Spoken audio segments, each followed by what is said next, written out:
welcome to Stoughton Politics with this guy. I'm your host, Noah Beta Haron, and I am here today interviewing Greg Connor, who is our 6th Democratic candidate for district attorney to come on the show. Excellent. Which is very exciting, possibly the last because, oh my goodness, I'm forgetting Jubenville's first name. Oh, Bob. Bob Jubenville, thank you.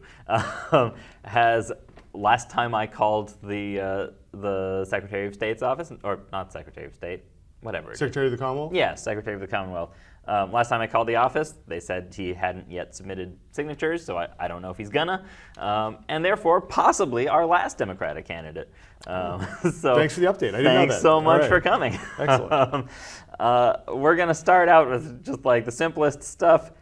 Give me your regular pitch, your background, your credentials. Oh, okay. What's your elevator pitch for why you ought to be Get to know Greg? Yeah. Sure. So I grew up in this county, but fourth generation Norfolk County resident. My grandparents grew up in Brookline. Dad grew up in Norwood. Mom grew up in Walpole. She grew up in Medfield. They raised my brothers and myself in Walpole. I'm a second generation Norfolk County prosecutor.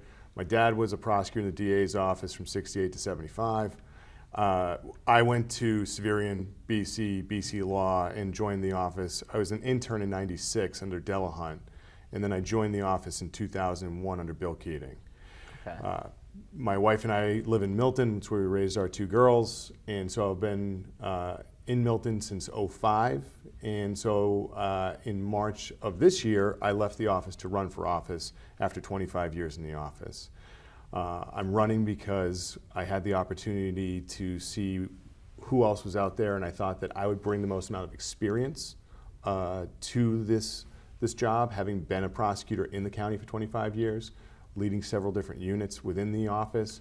But the work wasn't done. You know, I had the opportunity to be part of some great programs, and I want to continue those and build on those, and that's why I'm running. I also, when I joined the office as an intern in '96, I got to see a gold standard in prosecution, what the Delahunt office had done.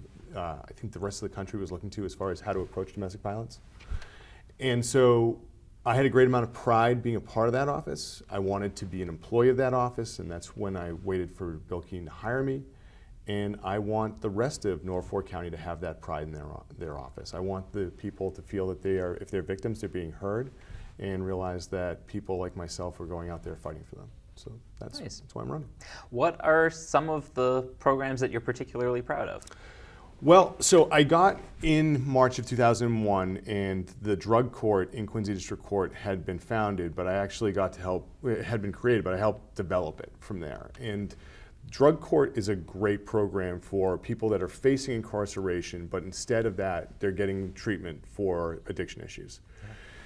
It's intense, and it's not a rubber stamp, because the idea is to get them to this point where they're going to be able to maintain sobriety afterwards, and it's not easy, right? Sobriety is not a silver bullet type scenario. We got to give everyone the most amount of ability to do it. And so drug court, I helped get to develop that, help figure out who are the right people that should be going into the program, and then in 2011 timeframe, I got to help create a veterans court. And that was, not only was that dealing with vets who were dealing with addiction issues, but with mental health issues. And so we also realized that in order for this to be successful, we should be having vets involved in it. I'm not a vet, so I kind of dialed back, and we had JAG Corps members that are in my office that became integral to that program and really ran with it. And so I'd like to, the next program I think that we can do is what would be called an emerging adults court. And in the western part of the state, they have one. They started it a while ago, but in 2024, a decision came down by the Supreme Judicial Court called the Mattis decision. And in that decision, the SJC recognizes that the risk-reward analysis of young adults is not the same as when they get older. Not a big surprise. I know that it wasn't for me. I made I made some mistakes when I was younger, got second chances at those. And so this program is designed for that. And so now the western part of the state, their program goes 18 to 24. I was looking to do 18 to 21, but I'm open to a discussion. I think you really have to be open to different points of view on this. But the idea is that young adults charged with certain nonviolent offenses would have their cases diverted, which means they wouldn't be having a conviction. They would have no criminal record, but they would get the treatment they need for addiction issues, mental health issues, help them get education, help them get professional licensure, or help them get employment. And so at the end of it, they have no criminal record, but they've gotten the same resource they would have got had they been convicted and they had probation. So it's a pre-trial or predisposition type program so that we give people a second chance, and that's one of the things I want to capitalize off of. I interrupted you. No, you didn't interrupt me. I'm seeking to interrupt you. Yeah. Is there any thought towards expanding that at some point to certain violent offenses? Not because I'm all in favor of violence, but because I know teenagers also, they get into fights. They're no more developed. I see a couple if they issues punched with a friend, that. Right? So I see a couple issues with that. The program is a predisposition program. And when you deal with, say, drug offenses, those drugs are going to sit in an evidence locker and not going to be touched, and that case can be tried almost whenever, right? When you do that to a victim, you've delayed that victim from getting justice. And so I have a very kind of simple philosophy to prosecution. If you're hurting others, we want you to be held accountable. If you're hurting yourself, we want to get you help. So that's really where So the distinction with the violent versus nonviolent offenses is that nonviolent offenses don't tend to have hurt somebody. Right.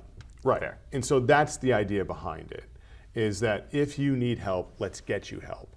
But if you are hurting other people, victims have to be the primary focus of a DA's office, and we can't have them waiting to have their cases adjudicated. We have to keep going forward. That doesn't mean a victim couldn't be a part of this, right? Right, because presumably shoplifting, nonviolent, but there is a victim. Right. But I think that if, let's say your scenario is that someone gets into a fist fight. Yeah. Is that the person, if that's the fist fight scenario, does that person need the intensive treatment, the defendant, does that need the intensive treatment we're talking about, opposed to, I'm thinking about people that are getting caught with cocaine, meth, stuff like that, where if you're getting caught, it's not your first time. Yeah. It's the first time you got caught. Right. So those are the people that might need some help, and their life has gone off the tracks at 18, 20 years old, and they're not in school, or if they are, they're in danger of losing that. Yeah. The fist fight scenario, that might be something where we really have to work with the victim and go, what is it you're looking for here? Yeah. Like, what is the justice you see? And what is the justice that should be or what has been delivered in the past for people in that? And I've seen that kind of scenario where two kids get into a fist fight, and sometimes the victim's like, I don't want any part of this. Yeah. That's that one-on-one contact on every case you need to do as a DA. Well, the interesting thing about fist fights is often they're both victims and they're both assaulters, right? By the time the fist fight is over, you got two kids hitting each other. One police officer, she once told her kids, and she told it to me, she goes, whoever goes to the police first is the victim. And so you don't want things to be that simplistic, but you want to do a full investigation. You want everyone to be heard. And we see that scenario a lot. We see two people get into, sometimes legally it's called an affray, or there are these cross complaints of assault and battery. And that's where you want to make sure that everyone's being heard. You've completely investigated it. You've got the victim. If both are victims, let's take a look at this. And at times, and this has happened to us, we have to bring in another prosecutor from another county or an independent prosecutor to be one of the people doing the other side of that case. Because you can't have that inherent conflict where the DA's office is representing both people in the same fight. Right. It puts the victims, who are also defendants, in this impossible position of giving statements against each other, violating their right to remain silent. For sure. Okay, that was all follow-up questions. No, it's so okay. I ought to ask some of the questions I wrote down too. Yeah, go ahead. What do you see as the proper relationship with local police? Well, it's imperative that you have that. So for sure. It starts really, I think, at the patrol level of having the patrol officers feeling comfortable when they make their arrests, knowing that they're going to be adequately, or have a case that they're going to be adequately prosecuted. that gets elevated to each town department has a police prosecutor who's kind of like the liaison from the town to the DA's office. That person goes to court every day and works with the DA's office, giving them information about the cases, and can actually act as a prosecutor at times. Oh, interesting. Yeah, it's a great opportunity for local law enforcement if somebody's interested to be in a courthouse, seeing how the courthouse works. This is a really good job for an officer. And they become like almost a lawyer at this point in time. And in the old days, they actually used to try what we call de novo trials. So they were better than some of the prosecutors. But that person, that liaison, is really great for the DA's office, because when they come in with a new arrest, the information about cases, what could seem vanilla, like this fist fight, this example we're talking about, they can go, actually, you don't understand. One of these two people is a real problem in our town. This person has been under investigation for other cases. There's problems with this person acting out.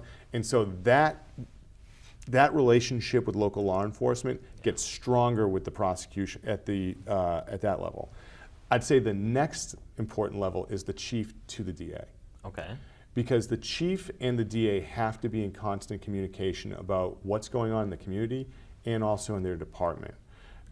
We found in 2020 we were able to create a conviction integrity unit. And part of that was to identify officers that we would have to disclose information about. And we couldn't get that information without having great relationships with the chiefs. And so that's really, really important, is that the chiefs have to understand that they can get access to the DA, that they can give the DA the information, so that the exculpatory information, the information that a defendant needs to have, is getting in the hands of their counsel and the defendant themselves. So that's where if you ask like how important it is, it's imperative that there's a good relationship with local law enforcement, and it's really part of the daily basis from the top down, from the DA to the district court prosecutor. Yeah. What do you see as the proper relationship with federal law enforcement, such as ICE and FBI and so on? That's a little bit more difficult. I know in television and movies, it always seems like there's this like, wow, the FBI came in and they took over the case. Strangely enough, and then depending if it's a show about the FBI or a show about the local law enforcement, either the FBI comes in and just messes everything up, or the FBI comes in and fixes everything. Yeah. So for the most part, everyone's trying to do the right thing, and they're trying to do their jobs. But their jobs are very different. And you bring up ICE. ICE's job is very different than my job. And I have been fighting with ICE for 25 years. Because ICE once said to me on the phone, hey, listen, we are a people moving organization, not a people holding organization. And I got chills. Yeah. Because I'm like, I need that person. You know, whether it be a defendant, a victim, or a witness, I need that person in order to get the case to go forward.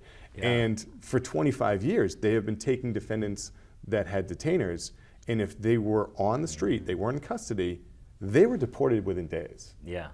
And so, you know, in particular, when you're talking about somebody who is hurting other people, those victims never get a chance at justice. And that person is never held accountable. So that has been an ongoing problem for me, and I think every DA's office has been fighting with ICE. The other problem with ICE is that you have what's called the supremacy clause of the Constitution. And if it was easy, we would all prosecute ICE officers. And it would be done regularly. In fact, just look at Minneapolis. And if you're telling me that Attorney General Ellison could do it, he wouldn't do it? I mean, this is the same person who prosecuted Derek Chauvin. For sure. And in fact, I think they are actually prosecuting a couple of ICE officers.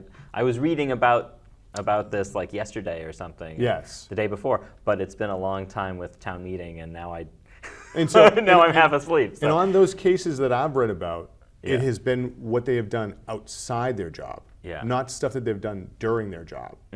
So if an ICE officer, for instance, is drunk driving while he's not on duty, you can prosecute that ICE officer. But if that ICE officer detains someone and is forceful with them, and they are doing it under the color of law, the supremacy clause is going to trump whatever the state is. And not only that, the state could indict somebody, could prosecute them, and then the feds can transfer the case to federal court. Right. Now, my understanding is that the Supremacy Clause is about the supremacy of federal law Yes. over state law. Yes. And therefore, in theory, and it ought to be in practice, if you are breaking the federal law as well as the state law, then there is no supremacy involved, right? If the laws are identical or close enough to it, and Sure. the question is, can a federal agent get away with breaking the law? The answer is no. Right. Right. But the federal agent needs to be breaking federal law as well, right? Like that's kind of the big problem. Well, so if the federal law is in conflict with the state law. If it's in conflict, right. But what I'm saying, let's say, I'm going to come up with a deranged scenario here. Okay. Let's say. Which, by the way, we live in a deranged world right now, so you're not way off. That we do. So let's say that, I don't know. Okay, there is no federal speeding law, right? There is no federal law against making illegal U-turns, right? In theory, right, federal law has nothing to do with it. You see an ICE agent making an illegal U-turn and driving at 100 miles an hour to catch up to somebody, your local law enforcement should be able to pull that person over, potentially arrest them, say they're driving recklessly, and so on. The fact that the state law says these things are illegal, and the federal law doesn't speak to whether these things are illegal or not, supremacy shouldn't weigh in on that. It's if the federal law were to say the opposite, were to say specifically, agents of federal law enforcement are allowed to, break right-of-way laws, et cetera, in order to fulfill their duties, then you'd have a supremacy issue where the federal law says it's allowed and the state law says it's not. But in cases where the federal law doesn't say it's allowed, it either says it's not allowed or doesn't really speak to it one way or the other, then the state law ought to still be valid, yeah? Except if this federal agent is doing that in the course of their job lawfully. So if the federal agent is in high-speed pursuit to do something part of their job, then they are going to be covered by their existing rules and laws that cover that ICE agent. So, and that's what we're seeing, right? Is that ICE agents are roughing up people and they're murdering people, and so, but they're saying, well, wait a minute, we were doing this under the color of our job as ICE officers. Yeah. And so that's where we're having our true conflict, is that they are saying that we're doing this under the authority, the federal authority that gives us to execute these orders. And so, I come back to it, like I've been fighting with this group for 25 years. Yeah. It's a maddening organization. And what we've done to try and mitigate that is, you try and use the U visa policy for victims and witnesses as much as possible. However, that caps out at 10,000 nationwide. Yeah. So in the last, I think 4 years, it's capped out. It used to not, and now it has, because this is the world we live in now. And then for defendants that are in danger of being deported, we now have to calculate that in a bail scenario. Because if they are released, they will be deported, and they are truly a flight risk. A literal flight risk, right? Because they're going to be flown to Sierra Leone or something. Right, and it's going to deprive anyone from getting justice. And I my father is a retired judge, and we have had this argument for years, where it's like, well, Greg, come on, like this person's going to be deported. I'm like, no, hold on a second. This person broke the law here, and like there has to be some accountability here. And so I think that we both agree now, but like we've had that like kitchen table discussion where it's like, well, don't you have other cases? I'm like, every case counts, right? Yeah. Like, so like you have to do that. So I like to say we're all one big happy family, but we're not. There are times that the federal authorities have a different mission and agenda than the state authorities. And I have found a fantastic working relationship with the local departments. I've loved working with them. I've had some positive relationships with the U.S. Attorney's Office, and I've had some positive relationships with the FBI. I've had really some frustrations with ICE. And then, have the U.S. Attorney's Office and the FBI disagreed? Have we disagreed in the past? Yeah, sometimes, not so much. I've never been in that room where it's like, this is our case. It has that conversation, and I haven't had that conversation. Yeah. There's a few questions that, everybody would be mad at me if I didn't ask you. So I'm going to ask you a few kind of local case questions. Okay. First, actually, let's discuss fundraising a little bit, because I know that you left your job because if you were still working for the state, you couldn't fundraise for yourself. Yes. There have been complaints against your now former boss, Michael Morrissey, of soliciting and receiving campaign donations from people working in the office, or from people tied to the office in some way. Yeah. And so, are you committed to not taking campaign donations from people tied to the DA's office? I would actually, I would disagree with that entirely. So first off, campaign donations under the Supreme Court is free speech. Oh yeah. So people should be allowed to support whatever candidate they want, and I'm flattered when my coworkers support me, because I think that, one, they're in the industry, and two, they are people who usually live in the county, and so when they donate to me, I'm truly touched that these are intelligent people who know the business, know how valuable this office is. I think that they're the people that we would want to look to in our community and go, who do you think should be the next DA? And so when they donate to me, I think that that's an incredible endorsement. And so, no, I wouldn't do that. And I think sometimes it's easy for people to say, like, well, I'm not going to take money from the DA's office. Like, well, I don't think they were going to donate to you in the first place. I think that there's a reason why people who have worked with me and know the type of person and prosecutor I am do donate to me. And again, I'm truly touched by it, because I also know how valuable their money is. They don't get paid a lot, and so when they decide to go in their pocket and donate to me, I'm touched. And I'm sure my former boss would feel the same way. Okay, it's an interesting conversation, because while I totally understand that, there's also another side to that of obviously some people couldn't get those donations if they wanted them, but there's a concern over having a culture of you scratch my back and I'll scratch yours, where a person who maybe was friendly with you as a coworker, but who would be hoping for a promotion, might make a donation of a certain quantity in order to try to get in your good graces.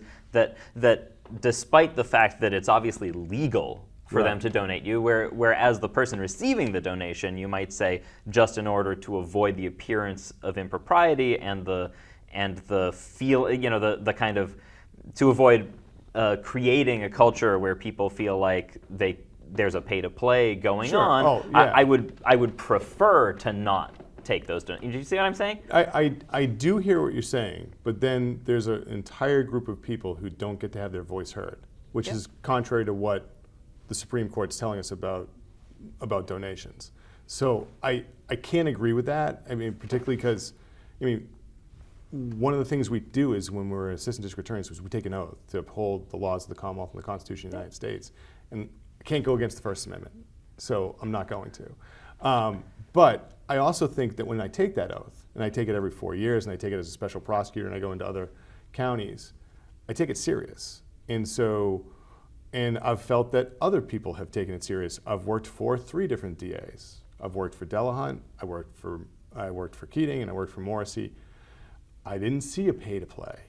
I found that competent people were going up the ranks. I found that people were donating, if people donated to Michael or to Bill or to Bill Delahunt, I think they did it because they thought they were the right candidate. And so I never saw that there was a basket of cash that was in exchange for a job. They are not high-paying jobs. It is hard work. It is emotionally taxing. And if you wanted to do better, you could be a defense attorney. And a lot of my coworkers did do that.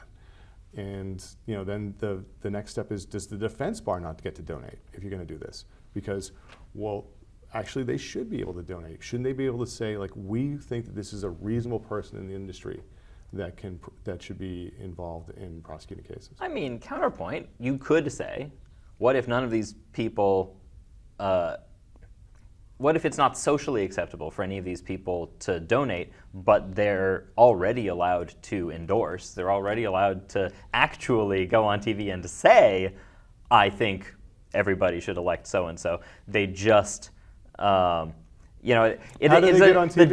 The difference. I mean, they can ask me. But what I'm saying is, there's a difference between free speech as a legal right and upholding the legal right to free speech and upholding the right of anybody to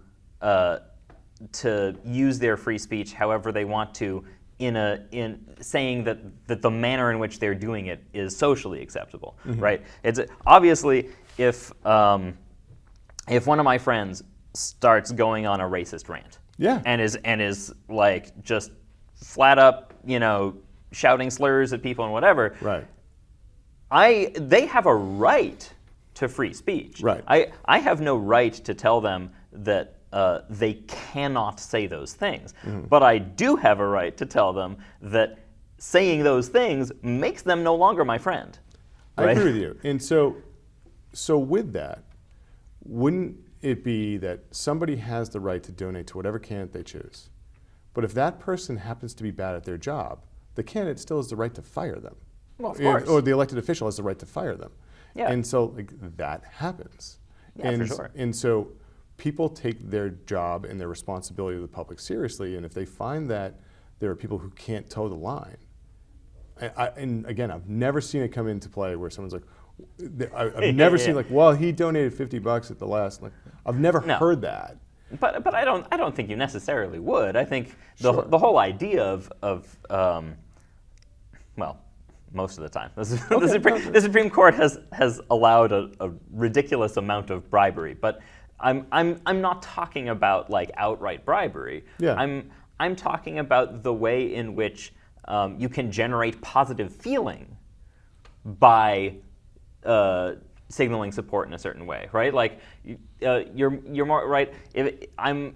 If I have a performance, right, and I'm singing as I sometimes do, you know, I may have more positive feeling towards my friends who show up, who clap harder, you know, etc., than I do again, you know, for my friends who couldn't make it. And it's not because the friends who couldn't make it have done something wrong, and it's not because I have a rule that says if you show up to my performance and clap hard, you know, you're going to be the first person I call when I need help with my, you know, car or whatever. But there's it still creates an influence where I'm like, who have I seen recently that I feel really good about, right? Okay. You know, there's like a degree to which we're often not aware of the influences on ourselves just by these little subtle things, right? That we're just like, I won't say the reason I like so and so is that he shows up to all my performances. But I might say, like, you know, I see a lot of so and so and he's great.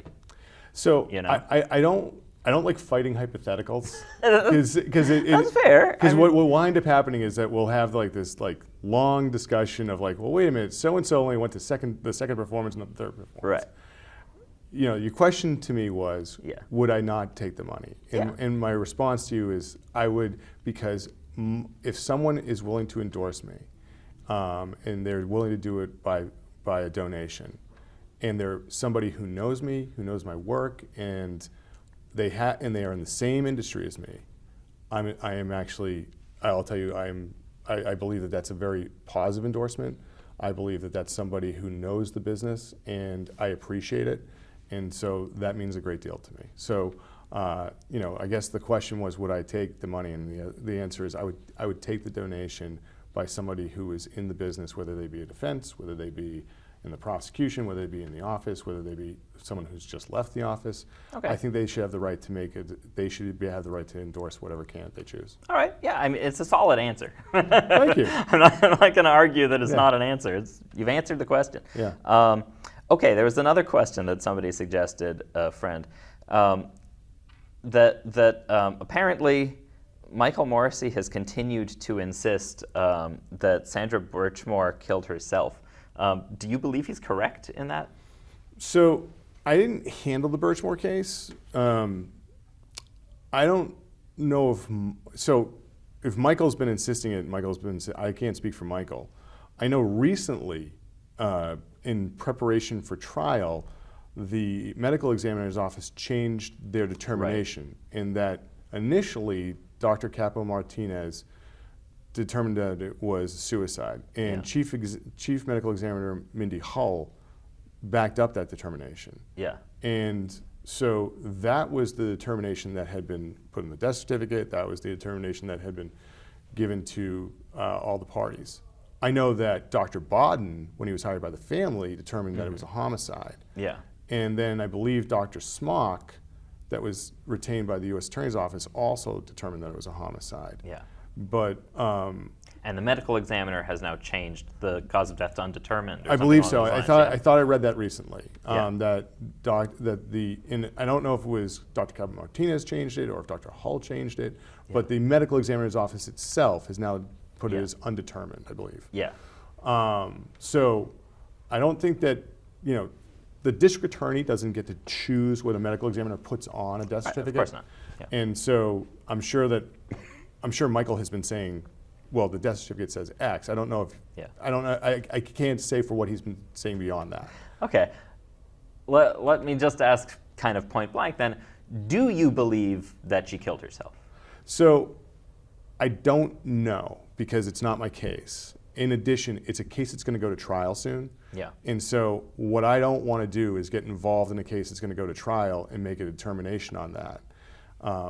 There's some ethical problems with doing that. Yeah. As a prosecutor, you shouldn't be commenting on a pending case. Also, I wouldn't want to give one side a blueprint on it or the other side of like, well, this is what we should be doing because Greg Conner said so. Right.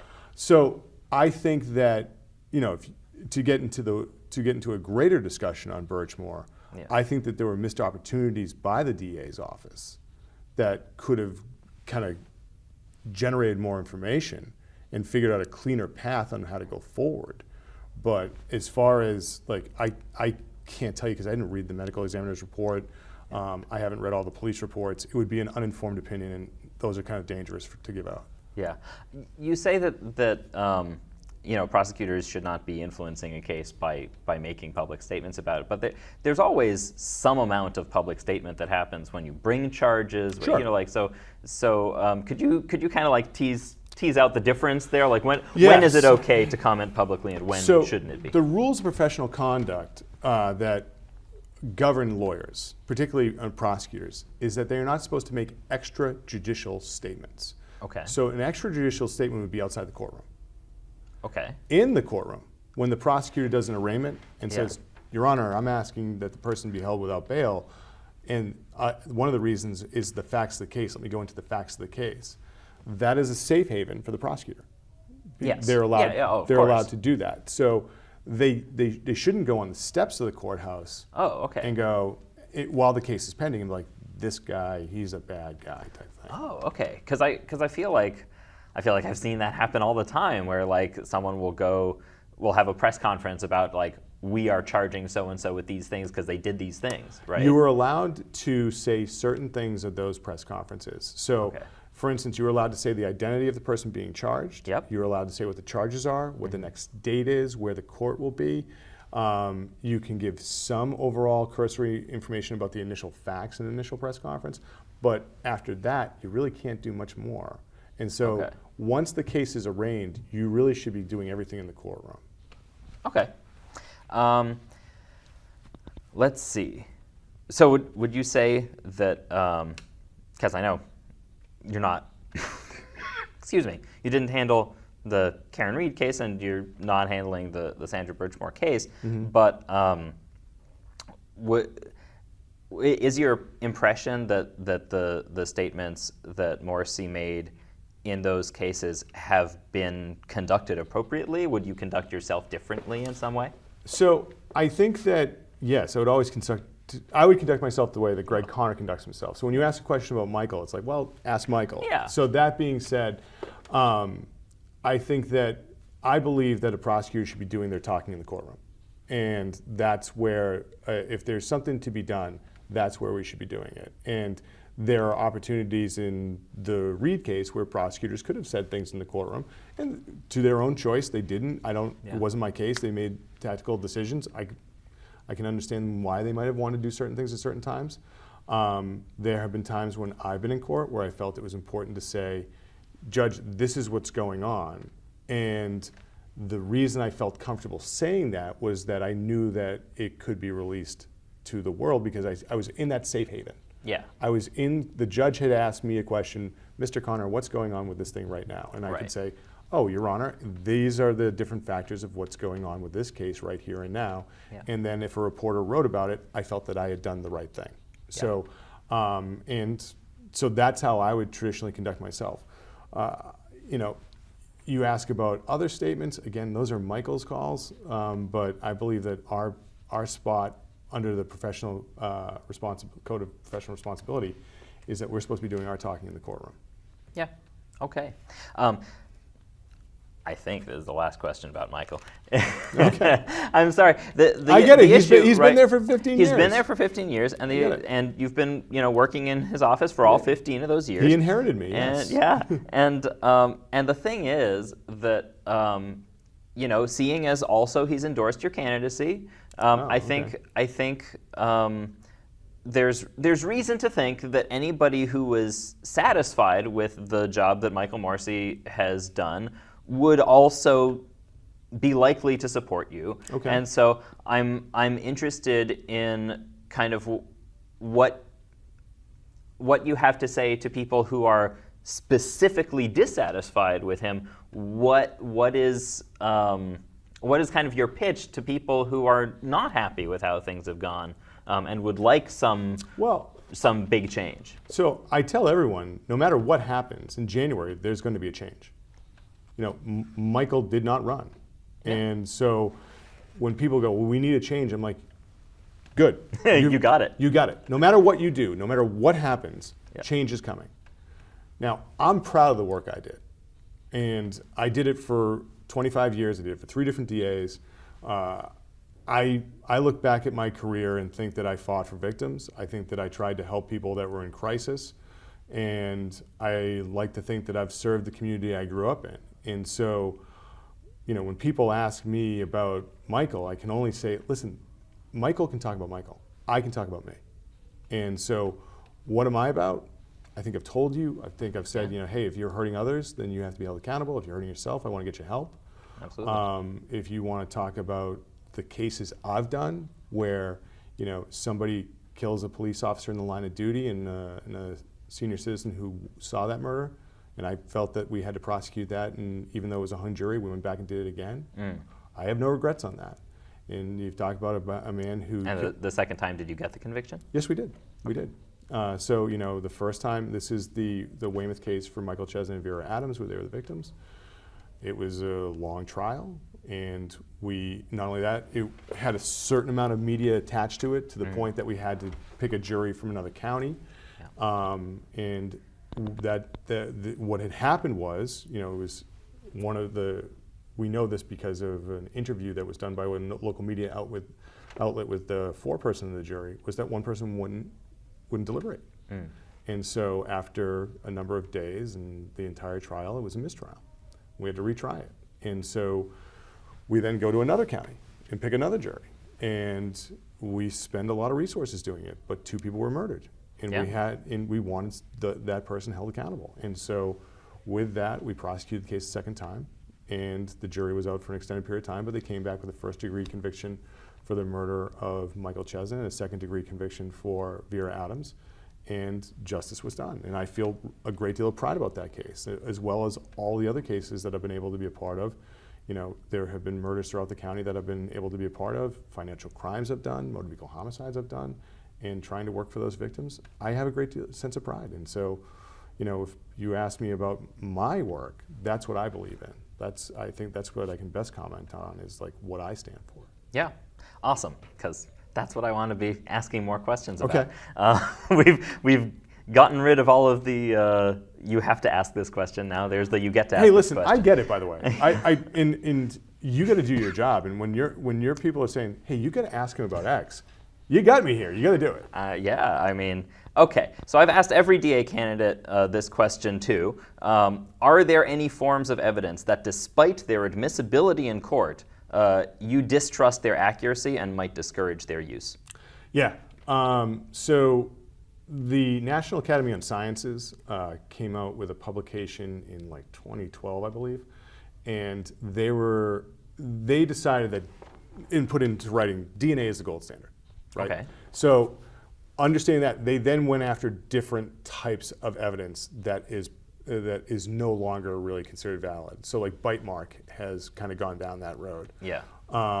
And I would have a real problem with that type of evidence where we're relying on bite marks.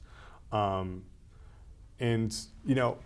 I think that that's one example. I think that also, I always get confused by fingerprints. Yeah. It's an interesting.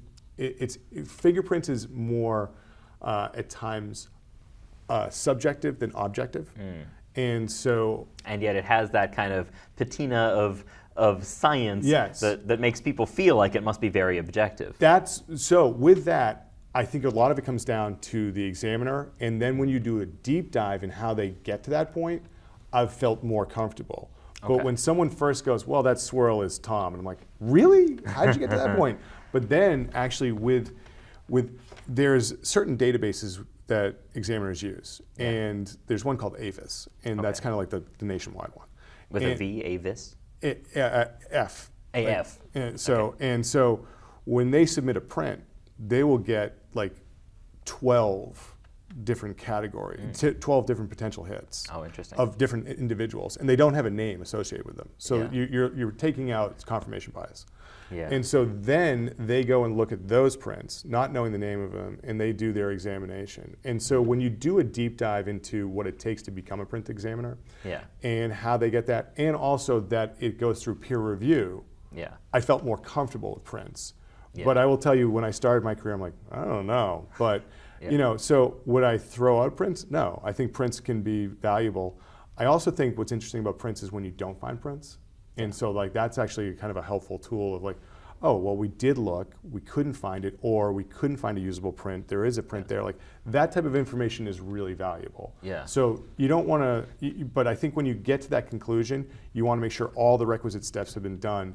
And when you deal with an accredited crime lab, like the State Police Crime Lab, they have those protocols in there that are established by the FBI and accreditation agencies, so that you know that when you get that conclusion, it has that kind of additional supervision to it, that they went through these different criteria. Yeah. How do you feel about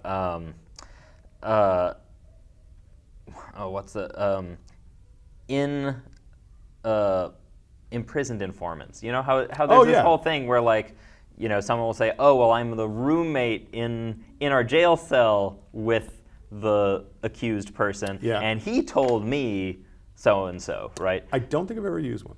Okay. I know I had a case where we were doing an investigation and someone came forward with information, and actually there's been a couple times where people come forward with information, and you turn it over, but like I've never used that person as a witness. Okay. That doesn't mean I haven't used cooperating witnesses that weren't in jail. Yeah. Like for instance, have we made like given someone immunity, or given someone have a proffer meeting with someone to see if they can give us information, with the understanding that there'd be an agreement to what would happen if you wouldn't prosecute them or whatever. If we do, this would be the disposition. So I have done that, but as far as like a jailhouse informant, I can't remember the time I've used one. Okay. Although mass incarceration is a nationwide problem, it's driven primarily by local prosecution. So what policies would you pursue to reduce prison populations here in Massachusetts and Norfolk County? Well, in the last 25 years, I can say that we've been pretty successful at it. So, we've closed Walpole, we closed Concord. When I started at the DA's office, I believe they were sleeping in the gym at the Norfolk House of Correction. And so the population far exceeded what the building could hold. Yeah. And now I believe it's a fraction of its capacity, which is great. And so the overcrowding is done, and that makes it, we have a responsibility to an inmate as a society to make sure that they're safe. And so as far as the initiatives that we've been able to do, I think the state has been at the forefront with the Brannigan decision, and then with bail, with kind of codifying that into the bail statutes, that I have seen this decrease of incarceration. And simultaneously, when I joined the office 25 years ago, we were averaging about 18,000 cases a year. Yeah. We're now down to 10,000. So Okay. we closed Walpole, Yeah. we closed Concord, there's less people at Norfolk, crime's down. Yeah. So it looks like incarceration wasn't the answer. Yeah. And you really can't jail your way out of this one. And so that's why initiatives like drug court, veterans court, emerging adults court, if we can get that up and running, I think that those are all going to be the solution, help that solution of less people incarcerated, more people getting treatment, and that's really what you want to be doing. So those, I think that overall the trend has been positive in Massachusetts, and we have the lowest incarceration rate in the country, and so that's, and again, I think if you go to Boston, Boston's been ranked one of the safest cities in the country. Yeah. So like things are working. Yeah. Incarceration wasn't the answer. Do you support the construction of new prisons in Massachusetts? Because I remember a few years back there was a whole thing about no new women's prison in Framingham or something. I don't remember if it was built in the end. But how do you feel about the construction of new prisons? I would support them with the idea that they would be a place where people are going to be safe and get the appropriate housing. When you look at Walpole, which was a dinosaur, you needed to close that place, right? And also it was getting to the point where it wasn't safe. Yeah. So, as replacements for other prisons. Right. I'm not looking to increase the prison population. I'm trying to. I would like to see the prison population be adequately cared for. Particularly, the women's situation in Massachusetts is really rough, right? Like, so you've got Framingham as your state prison, and then you've got a couple different locations where women can go throughout the state if they're on a pretrial basis. Yeah. But this is really difficult. Like, we're a bigger state than people give credit for. We have a population of over 7 million people, and yet there's only one place for women to go.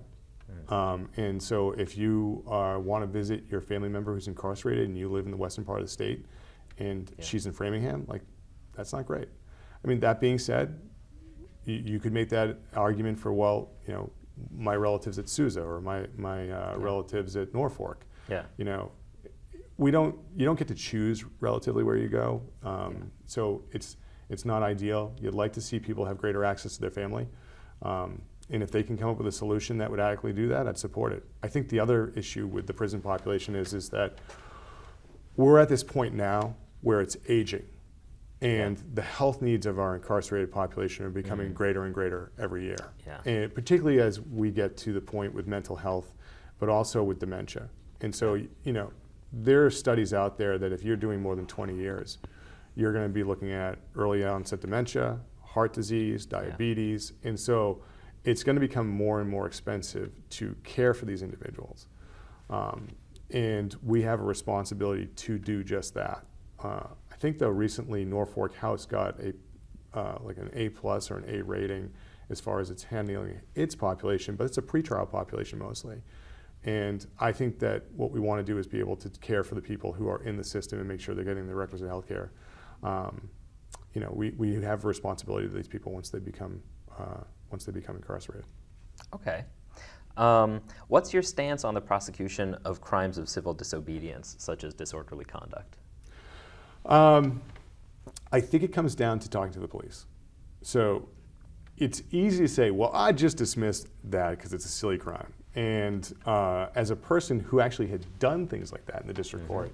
Done things like disorderly conduct, or done things like... Watch me right now, no. So I prosecuted disorderly conduct. Oh, okay. So when you prosecute a disorderly conduct crime, you're like, well, this case is going to get dismissed.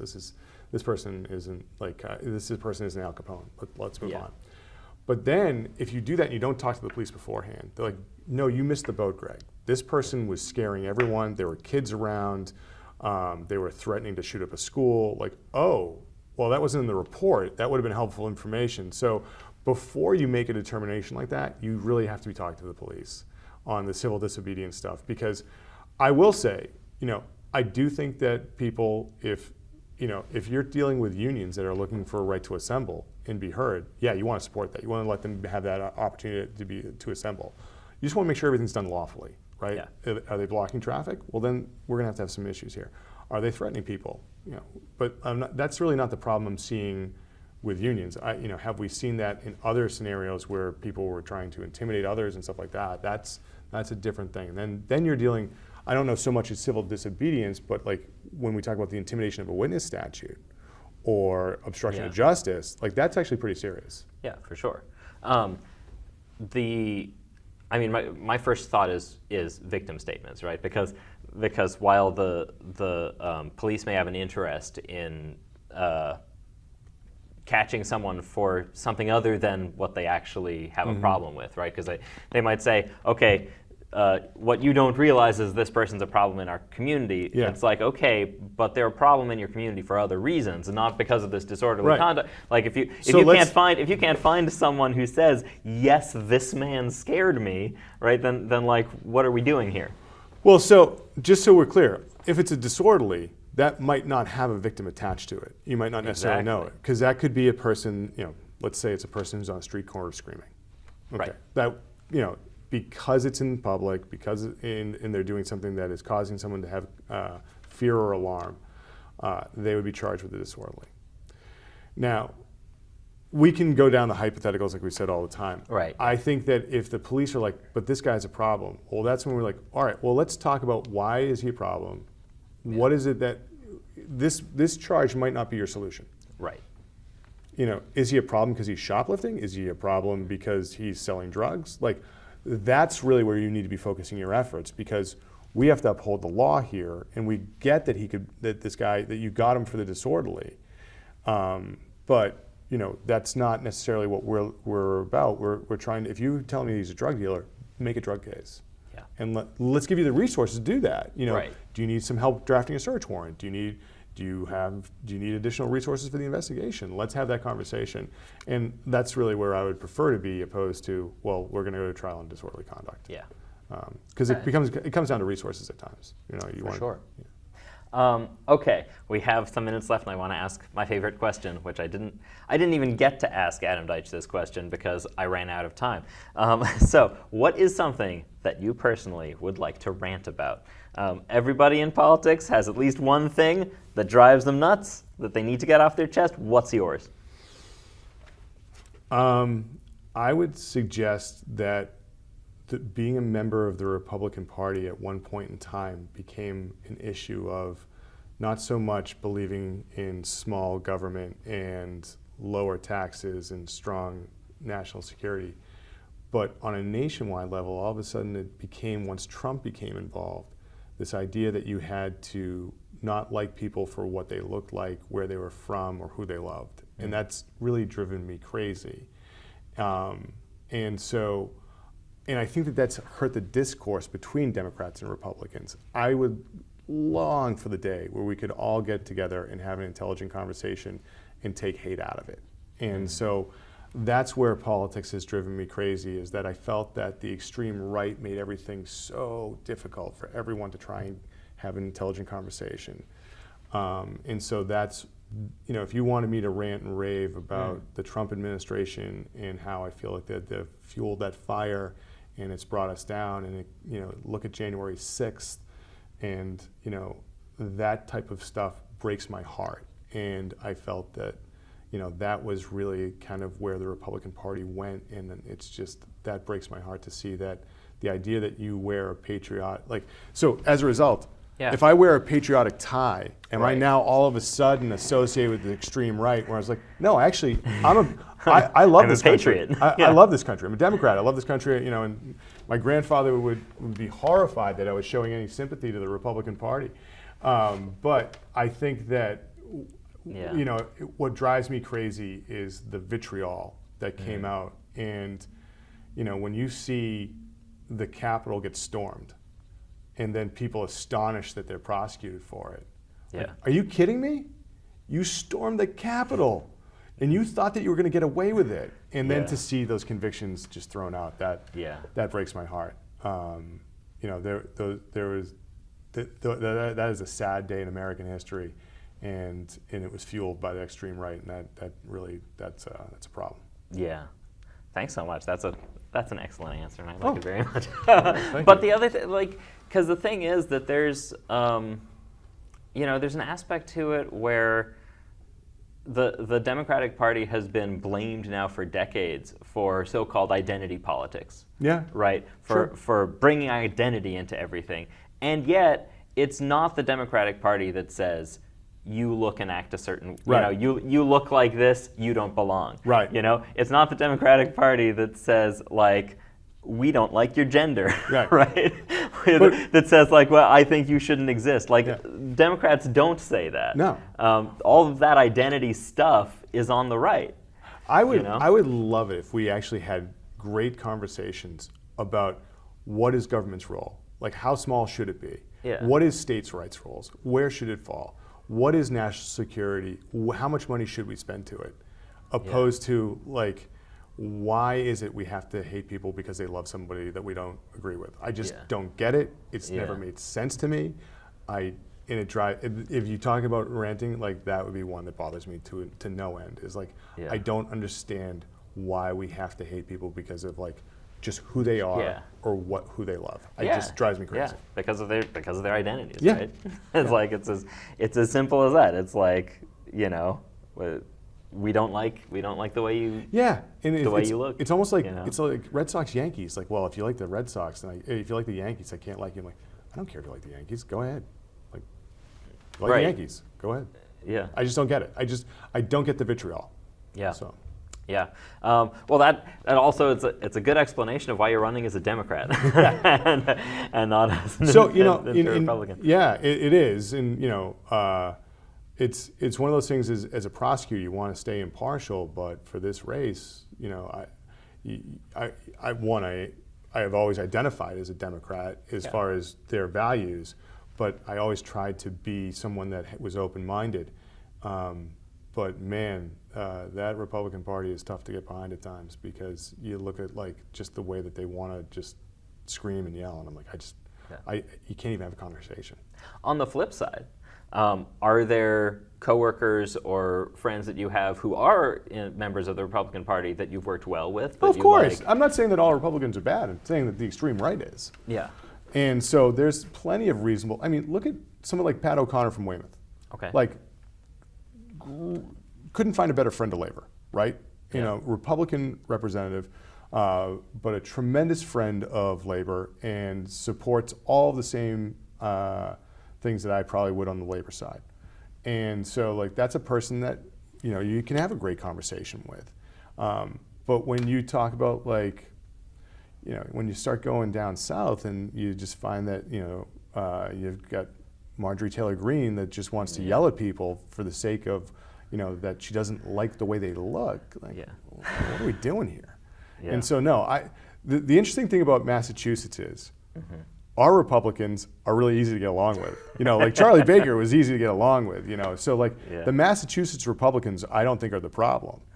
I think it's really when you start going down to deep red that, that's where you're oh man, this is going to be tough. It's actually because I've had almost I wouldn't say the opposite reaction because opposite is going too far, but I've felt as an adult that our notion of a red state as being a certain way and a blue state as being another way is all about margins, right? Because you'll go to Texas and you'll be like, wow, this is a deep red state. They've got these, state legislatures, just terrible. The governor's terrible, and so on. There's cruel and racist and whatever.